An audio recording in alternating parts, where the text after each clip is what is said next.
छत्तीसगढ़ की राजधानी रायपुर में 9 जनवरी 2022 को मौसम विभाग से प्राप्त जानकारी के अनुसार छत्तीसगढ़ में आगामी 2 दिनों में ओलावृष्टि होने की संभावना है और इसके तहत प्रदेश के सरगुजा, जशपुर समेत तमाम इलाकों और उससे लगे जिलों में 1-2 स्थानों पर गर्जन के साथ ओलावृष्टि होने की संभावना है और इसके लिए आवश्यक सतर्कता बरतने की भी सलाह दी गई है। और जानकारी के अनुसार उत्तर पूर्व राजस्थान के ऊपर एक ऊपरी हवा का चक्रीय चक्रवाती घेरा है और यहीं से एक द्रोणिका पूर्वी राजस्थान, पश्चिमी मध्य प्रदेश होते हुए मराठवाड़ा तक 0.9 किलोमीटर ऊंचाई तक विस्तारित है और प्रदेश के अन्य के स्थानों पर हल्की से मध्यम बारिश होने और गरज चमक के साथ हल्की बारिश की संभावना भी जताई गई और प्रदेश के सरगुजा संभाग, बिलासपुर संभाग, दुर्ग संभाग के उत्तरी भाग और रायपुर संभाग के उत्तरी भाग में 1-2 स्थानों पर गरज चमक के साथ ओलावृष्टि भी संभावित है और अधिकतम तापमान में सार्थक गिरावट होने की भी संभावना है।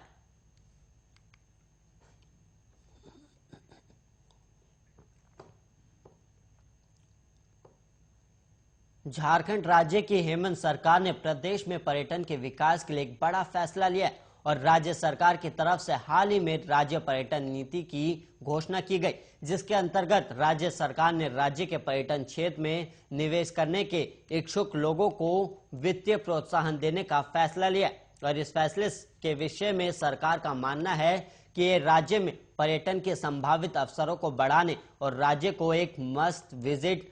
डेस्टिनेशन बनाने में सहायक कदम साबित होगा। और इस नीति के अंतर्गत सरकार ने राज्य में होटल, रिजॉर्ट, मनोरंजन पार्क, रोपवे, एडवेंचर स्पोर्ट्स जैसी निवेश परियोजनाओं को शामिल किया और सरकार की तरफ से इन परियोजनाओं में से उन्हीं को वित्तीय सहायता दी जाएगी जिनका न्यूनतम निवेश 10 करोड़ तक होगा और इसके अंतर्गत उन सड़क किनारे स्थित परियोजनाओं को भी लाभ दिया जाएगा जिसमें 2 करोड़ तक का निवेश किया गया और वहीं 1 करोड़ तक के निवेश से स्थापित वाटर स्पोर्ट्स सुविधाओं को भी राज्य ने सहायता देने का फैसला लिया है और कम से कम 1 करोड़ रुपए तक के निवेश वाले क्रूज जहाज, हाउस बोट, करीब 50 लाख के निवेश से तैयार किए गए कैंपेनिंग साइट, 50 लाख के निवेश वाले एरो स्पोर्ट्स सुविधाएं, 25 लाख के न्यूनतम निवेश के साथ लगाए जाने वाले sound and light show, laser show और करीबन 25 लाख रुपए तक के निवेश के साथ शुरू होने वाले ग्रामीण पर्यटन स्थलों को भी सरकार ने इस नीति के अंतर्गत वित्तीय प्रोत्साहन के लिए पात्र माना है।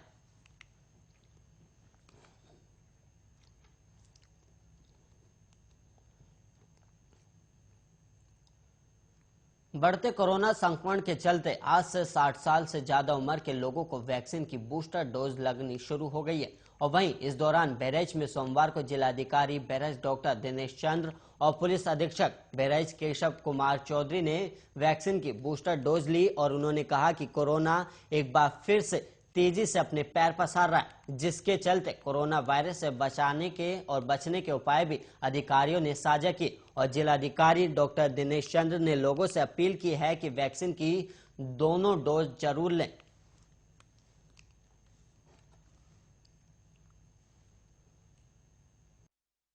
जैसा कि शासन का निर्देश था उसी निर्देशों के क्रम में आज हम लोगों को बूस्टर डोज लगी है। मैं पूरे अपने जनपद बहराइच के नागरिकों से आपके माध्यम से अपील करना चाहूँगा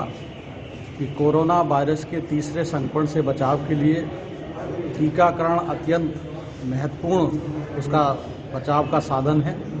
इसलिए जो लोग भी जिन लोगों ने पहली डोज नहीं ली है वह पहली डोज ले लें, जिनका दूसरी डोज है वो दूसरी डोज ले लें और निश्चित रूप से जो वैज्ञानिकों द्वारा परीक्षित टीकाकरण